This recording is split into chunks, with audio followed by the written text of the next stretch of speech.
Hello. Thanks for tuning in today to The Widow's Gift. And I got a little bit to say today about your life, my life, the span of it. I remember early on when Bob passed, it was one of the things that I took the biggest comfort in knowing that God knew his appointed time that he would die. And he knew what was going to happen. Anyway, I took great comfort in that because I knew that there was not 1 millimeter more of faith that I could have had that he could be healed. He would be healed on earth. And so when I gave that over to the Lord, surrendered that, if you will, then I was able to, like, I knew I did everything. And I hope that pleased the Lord. The reason I'm talking about the dash is, and maybe you've heard it before, this poem by Linda Ellis. I'm going to read it because one of my aunts passed away 2 weeks ago now. And I always called her Aunt Juan. And no, her name was not Juan, even though I got asked that a lot. Her name was Sue Ann. And my grandma just loved two names, I guess, because she always called, like, my cousin Amy Lee and me Wendy Sue, and she liked 2 different names, I think. And one of my aunts is Mary Jo, and then my Aunt Juan was Sue Ann. And so I'm guessing it, as a young person, little bitty, I probably couldn't say Ann, and it came out Sue Ann, Juan, I don't know. Anyway, she was born May 24th, 1954. Dash, her death date, June 29th, 2025. So this is a poem by Linda Ellis. I read of a man who stood to speak at a funeral of a friend. He referred to the dates on the tombstone from the beginning to the end. He noted that first came the date of birth and spoke of the following date with tears, but said what mattered most of all was the dash between those years. For that dash represents all the time they spent alive on earth, and now only those who loved them know what that little line is worth. For it matters not how much we own, the cars, the house, the cash.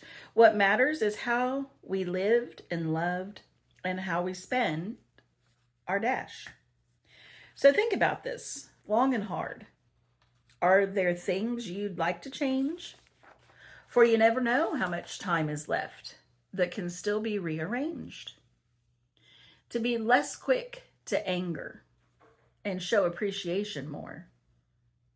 And love the people in our lives like we've never loved before. If we treat each other with respect and more often wear a smile, remembering that this special dash might only last a little while. So when your eulogy is being read with your life's actions to rehash, would you be proud of the things they say about how you lived your dash? It's really something to consider because it is the dash that matter. I mean, obviously the other dates matter, but the dash. So ask yourself, are there things that you need to let go of? Are there things in your life that you are holding on to? Or do you have grudges? Can you let those go? Can you release those? Can you practice a little more patience? So I wanted to base today's talk out of that, and also from Ecclesiastes 3, verse 1.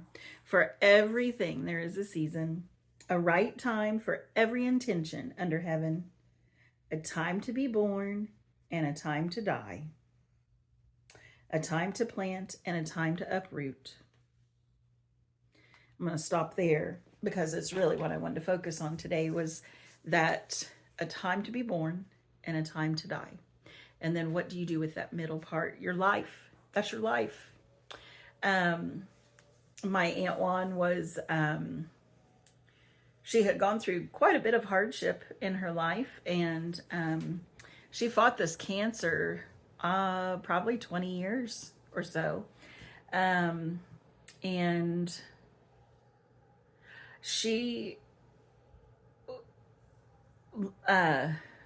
changed her name. She had gone through a divorce, and I don't know, maybe 10 years ago now. Time gets a little fuzzy on other people's dates of things, but she had gone through a divorce, and she got tired of saying her name. It's 2 words, Sue Ann. And so she had gone back to her maiden name after her divorce and decided to add that dash in her name for Sue Ann, so people would know. And so for a while I called her Aunt Dash. But Aunt Juan was a mathematician, and she taught the advanced math classes, the calculus and the advanced that I never got into. However, I think I did inherit my love of teaching math from her, because she, I don't know if you remember those little, it was called a little professor. It was like a little owl, handheld, really math game. And it would quiz you slowly on your times tables, your multiplication facts. And then after a while, there was a timer and you could go fast. And so you could get really quick at your memorization of those. And also, if you're a visual learner, you can remember those when you're seeing that all the time. So at any rate, I learned how to do my multiplication tables very quickly from that game. And then when I later became a teacher, I did not teach the advanced that she did, but I loved teaching 6th grade math and under. And I loved always put games, math games in, and made my math classes fun learning. She also, my cousin and I were just a year apart in school, and my aunt at that time lived in Las Vegas. And she had been home, I think the summer before, and had said, well, if you guys save and pay for your plane tickets out to see me, then I'll pay for everything else. She didn't have kids yet at that point in her life. And so I remember my parents gave the incentive, if I saved half, they would pay the other half. So boy, I babysat, mowed lawns, did all I could to earn that money for that half of the plane ticket. And my cousin Amy did the same, and we flew to Las Vegas for a whole month. And that was the summer between my 8th grade and freshman year, and Amy was going into 8th grade. And we just had a blast. First of all, seeing Las Vegas and experiencing that dry heat. She took us to Arizona. We stayed with some friends of hers there, and we went tubing on the Colorado River. We spent a week in California, and we went to a San Diego Padres game, and we went to Disneyland and the beaches, and it was just a really fun time. I mean, we laugh about a lot of the memories that took place on that trip still to this day. And so that was fun. And then she also had gone when she was in college to Europe with her friends, and they backpacked, and she brought me back some Paddington Bear books, which I have always loved those, and I loved learning about England from reading those books. And then I read those to our own girls. So anyway, she was just a really impactful aunt in my life, and she definitely is going to be sorely missed. And she had a dog named Betty White, and she would often post about Betty. And so a few weeks back, maybe a month, I don't know, a while back, I had told the girls I came across a little golden book, kids book, of Betty White. And I was like, oh, I need to get that and send that to Aunt Juan. And I kept putting it off. And finally, a few weeks back, I was like, I have got to do this. So we ordered the book. I wrapped it up, addressed it, and we had been having trouble with our mail down here where I live in South Carolina. It was kind of an ongoing annoyance, actually. But anyway, I took a picture of the package and I sent that to my aunt to let her know, be on the lookout for this package.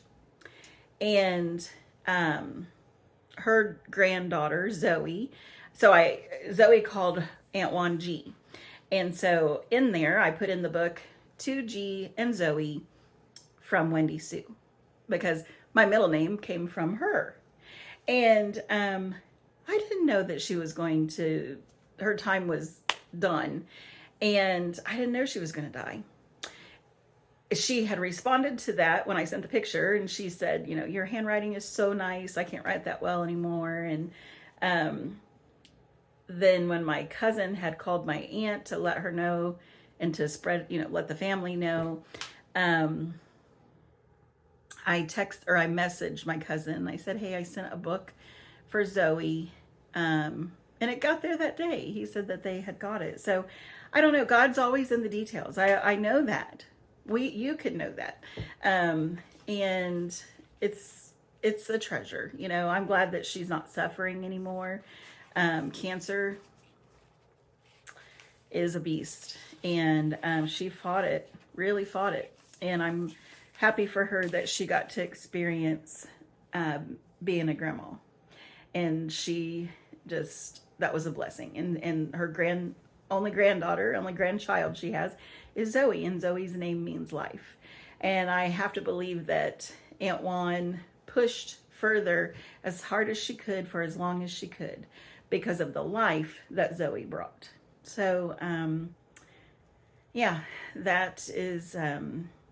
that's the post today. Think about that in your own life. How's your dash going? And if you need to release forgiveness in your heart to people, take today and do it. So that's my gift for you today.